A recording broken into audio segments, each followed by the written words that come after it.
ferramenta 5 porquês ela foi desenvolvida durante o sistema Toyota de produção, também conhecido como Lean Manufacturing, ou produção enxuta, na década de 80, na fábrica de automóveis da Toyota. Toyota se tornou uma das grandes montadoras, uma referência em qualidade em seus produtos, e foi nesse aparato de ferramentas, de ideologias, principalmente baseadas na qualidade, que nasceu também os 5 porquês, e foi uma das referências, em termos de qualidade nesse período. Ela também é uma importante ferramenta de análise de causas, muitas, inclusive certificadoras, recomendam você utilizar os 5 porquês para chegar nas causas raízes de um problema. E um ponto muito importante, você mata um problema, uma não conformidade, uma situação indesejável, quando você mata a sua causa. Então, se você apenas resolve o problema de forma superficial, atacando os efeitos desse problema, você não consegue evitar que esse problema ocorra novamente. Um dos objetivos de uma análise de causas é que você identifique o ponto central, a origem central de uma não conformidade e consiga, naquele ponto, cortar o mal pela raiz, ou seja, resolver a não conformidade no ponto onde ela realmente se desenvolveu. Nesse diagrama você já consegue ter uma visualização de como é que funciona, como é aplicada essa ferramenta dos 5 porquês. Você vai iniciar sempre com um problema, uma não conformidade, uma situação que não é desejada para o seu processo, para o seu produto, para o seu sistema, e aí você vai questionar várias vezes os motivos desse acontecimento. Então, você tem um problema, você pergunta por quê, você vai ter uma resposta, você vai perguntando por quê. Quando você, de forma exaustiva, já supostamente extinguiu as possibilidades e já está num ponto onde você considera uma causa raiz, você já considera aplicável uma ação que vai realmente solucionar o problema, você já está no momento final da ferramenta. É desejável que você faça essa aplicação sempre com brainstorms, com equipes multidisciplinares, porque pessoas diferentes, de áreas diferentes, vão ter opiniões diferentes e vão poder contribuir de forma mais robusta para o tratamento das não conformidades. Bom, agora a gente vai ver a aplicação da ferramenta dos 5 porquês através de um exemplo prático. Tá? Você pode utilizar essa ferramenta para qualquer situação de não conformidade, para qualquer situação onde você encontra uma situação indesejável, seja uma máquina que parou, seja um treinamento que não foi executado, seja um indicador que está abaixo da meta, qualquer situação que seja considerada indesejável, você pode aplicar os 5 porquês. Esse exemplo, tá, é um exemplo onde não foi evidenciada a inspeção de recebimento e verificação de madeira compensada. É um material crítico na aplicação de formas de concreto durante a execução em uma determinada obra. É necessário que as empresas façam inspeção de materiais. Um material muito crítico para uma etapa de concretagem, de execução de obras, é, por exemplo, a madeira compensada, conforme a imagem aqui, ela é utilizada para forma. Aqui dentro vai ser jogado o concreto, e através das formas de madeira, você, em função do projeto que foi concebido para aquela obra, você consegue conformar as peças estruturais. E numa determinada auditoria, numa determinada inspeção, percebeu-se que não estava sendo feita a inspeção de madeira compensada. Nós vamos então tentar entender através da técnica dos 5 porquês por que isso aconteceu e qual seria uma possível ou possíveis ações corretivas e correções para esse processo. Bom, e aí o primeiro porquê, a primeira pergunta que a gente deve fazer: por que o almoxarife, que foi o responsável, que é o responsável pela inspeção desse material, não fez a inspeção? Essa não conformidade ela foi identificada durante uma auditoria, uma conversa com o responsável pelo almoxarifado, e percebeu-se que não existiam registros, evidências dessa inspeção. Bom, e aí o primeiro apontado como responsável por esse problema já seria o almoxarife, se a gente parasse por aí. Mas vamos aplicar os 5 porquês e vamos tentar ser mais profundos na identificação dessa causa. Aí a primeira resposta que nós temos é a seguinte: olha, os critérios de inspeção dessa madeira compensada eles não estavam disponíveis. E o mesmo, no caso o almoxarife, ele não recebeu treinamento. Então ele não estava ciente de que era necessário inspecionar a madeira compensada que chegaria na obra em determinados momentos. Aí a gente faz uma segunda pergunta. Tudo bem, o almoxarife não estava ciente, mas por que os critérios de inspeção eles não estavam disponíveis para o almoxarife realizar essa inspeção?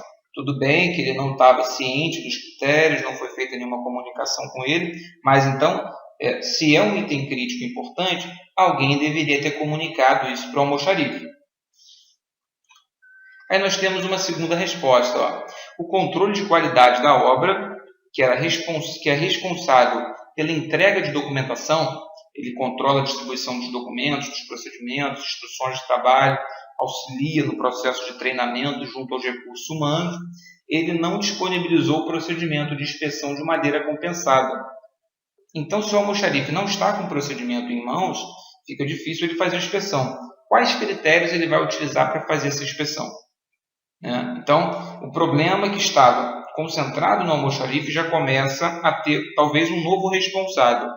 Mas vamos continuar aplicando os 5 porquês para ver se a gente consegue mais informações. Aí a gente faz uma terceira pergunta. Por que o controle da qualidade na obra não disponibilizou para o almoxarife o procedimento de inspeção de madeira compensada? Se eles não entregaram, aconteceu algum problema. Foi falha de comunicação, o procedimento era eletrônico, esse procedimento não chegou até o computador do almoxarife, o controle de qualidade imprimiu, mas não entregou. O que aconteceu para que esse critério não chegasse até o almoxarife? Aí a gente vai para uma nova resposta. Olha, no brainstorm o pessoal chegou à seguinte conclusão. Esse material madeira compensada não foi considerado crítico no plano de qualidade de obra, que é o PQO. Toda obra que adota o Programa Brasileiro da Qualidade e Produtividade do Habitat, que é muito parecido com os requisitos da ISO 9001, o subsetor de edificações, cada obra tem o seu PQO, seu plano de qualidade de obra, que é o requisito 7.1 da ISO 9001, para quem já está acostumado com o planejamento da realização do produto. Então, o PQO ele define quais são os itens críticos, quais serviços são críticos. Ele, de forma sistemática, ele define como a qualidade na obra vai ser gerenciada. Bom, e a responsabilidade por essa definição é do engenheiro da obra, como responsável pela qualidade também na obra. Então, o que faltou foi inserir no PQO, no plano de qualidade de obra, a necessidade de se inspecionar a madeira compensada, que não estava clara ali. Aí a gente vai para uma quarta pergunta, um quarto porquê. Agora, por que essa madeira compensada ela não foi listada no PQO? Se é um item crítico, se é um item que vai ser aplicado na obra, por que ela não foi referenciada lá no plano de qualidade de obra? A gente chega a uma resposta, que é o seguinte. Inicialmente, no momento de elaboração desse plano de qualidade de obra, a engenharia ela considerava a utilização de formas metálicas, ao invés de formas de madeira, na etapa de execução de formas e concretagem. Ou seja, durante o planejamento, durante a concepção dessa obra, se estudou a possibilidade, a viabilidade, a aplicação de formas metálicas, ao invés de formas de madeira.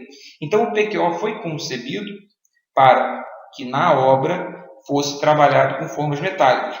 Então, a gente percebe que um problema que está inicialmente no almoxarifado não vai ser resolvido lá. Existem causas mais profundas que acabam apontando que o problema não foi uma falta de atenção do almoxarife, não foi uma falta de documento disponível para ele, foi um problema no planejamento. Ou seja, estava planejado fazer de uma forma, durante a execução mudou-se a forma, ou seja lá por questões financeiras, questões tecnológicas, questões geográficas, de viabilidade, enfim. E aí, essa mudança não foi gerenciada, as pessoas não foram comunicadas, as pessoas não foram alertadas, as pessoas não foram treinadas para essa mudança que estava ali. Bom, a gente chega então a uma conclusão. É interessante a gente perceber, eu vou voltar aos slides aqui, que a gente estava só no quarto porquê. mas a ferramenta se chama 5 porquês. Não está faltando fazer mais um porquê? Olha, 5 porquês é um nome comercial, né? Você pode fazer 6, 7, 8, 9, 10 porquês. Às vezes, com 2 ou 3 porquês, você já atinge uma causa raiz para um problema. O interessante é que você pergunte sempre, questione sempre, para chegar num ponto onde uma ação corretiva aplicada vai ajudar a empresa a evitar que aquela não conformidade ocorra novamente. Então vamos fazer um resumo geral do que aconteceu. Olha, se essa madeira compensada tivesse sido considerada como um item crítico, né, no PQO pelo engenheiro da obra, né, se o engenheiro da obra tivesse escrito lá no PQO que a madeira compensada deveria ser inspecionada, em primeiro lugar, o responsável pelo controle de qualidade da obra teria impresso e disponibilizado um procedimento de inspeção de madeira, né, controlada para o almoxarife e teria treinado o mesmo para fazer a inspeção. Então o problema foi que no PQO não tinha a obrigatoriedade do controle. Então o controle de qualidade não imprimiu o procedimento e não entregou para o almoxarife. Se o almoxarife não está com os critérios de inspeção em mãos, ele não está com a obrigatoriedade, com a responsabilidade de inspecionar aquele material, então ele não inspeciona e aí você fica sem o controle desse material naquela obra, naquela aplicação. Bom, vamos dar uma olhada aqui no organograma dessa obra. Você tem o engenheiro de obra dando suporte, dando todo o respaldo nas questões de qualidade, segurança, meio ambiente. Você tem a equipe de QSMS aqui em cima, né? Você tem aí, ligado a ele, mestre de obra, cuidando de todas as equipes, sejam próprias ou terceirizadas. Você tem técnicos de edificações dando suporte nos controles de qualidade, no avanço físico da obra. Você tem a equipe de materiais, né? Você tem um comprador naquela obra, e você tem 1, 2 ou 3 almoxarifes que vão fazer todo o procedimento de distribuição de materiais, inspeção de materiais, recebimento, enfim. Uma coisa muito importante, geralmente as não conformidades aparecem, é o pessoal lá de baixo que acaba ficando com a responsabilidade pelos problemas que acontecem. Eu quis mostrar esse exemplo porque às vezes as não conformidades elas se iniciam na engenharia, no planejamento. Grande parte da responsabilidade, eu acho que grandes líderes, grandes administradores, eles sabem assumir os seus erros, assumir os seus defeitos, suas falhas, e quando acontece um problema, eles têm mais poder para solucioná-los. Aqueles líderes que reconhecem esses problemas, eles que reconhecem em público, inclusive, eles têm mais condições de solucionar os problemas. Geralmente, então, você tem as causas dos problemas acontecendo na alta direção, acontecendo no alto escalão, e depois a ocorrência acaba vindo à tona, né, nas funções mais operacionais. Grande parte, né, das causas dos problemas está nos problemas de controles, de sistemas. Os problemas são sistemáticos em muitos momentos e o que acontece é que a explosão acontece nos níveis hierárquicos mais baixos. Não adianta a gente chegar nas causas dos problemas, chegar nas causas raízes e a gente não traçar correções e ações corretivas, né? A gente fez essas perguntas, fomos questionando o motivo dos problemas para agora definir o que a gente tem que corrigir, quais ações corretivas a gente vai implementar para evitar que esse problema reapareça. E aí a gente tem alguns exemplos aqui, ó. Estabelecer um procedimento para a gestão de mudanças, tá? Treinar as pessoas em gestão de mudanças, definir uma sistemática de reuniões, de comunicação quando as mudanças acontecem, quando as mudanças são relevantes. Uma coisa muito importante também vai ser revisar o PQO, o plano de qualidade da obra, que precisa agora considerar a madeira compensada. Por abrangência, você pode verificar também se outros materiais críticos podem também não estar sendo verificados pelo almoxarife, né? Esse é um problema com a madeira compensada, mas uma falha como essa pode ter afetado também outros materiais que são importantes, que são críticos e que podem eventualmente não estar sendo inspecionados. E também disponibilizar para o almoxarife o procedimento de inspeção de madeira compensada para que ele possa fazer a inspeção das próximas madeiras que chegarem e também treinar esse almoxarife nos critérios referentes à madeira compensada. Bom, note que assim a gente consegue estabelecer correções, estabelecer ações corretivas que são mais eficazes. As probabilidades dessas ações serem mais eficazes são maiores, porque é todo um trabalho de brainstorming, de levantamento de causas, de análise sistemática dessas causas foi feito com mais intensidade. Se você ficasse só lá no almoxarifado, talvez você estaria perdendo uma grande oportunidade de melhorar o controle de qualidade e melhorar também o planejamento dessa obra.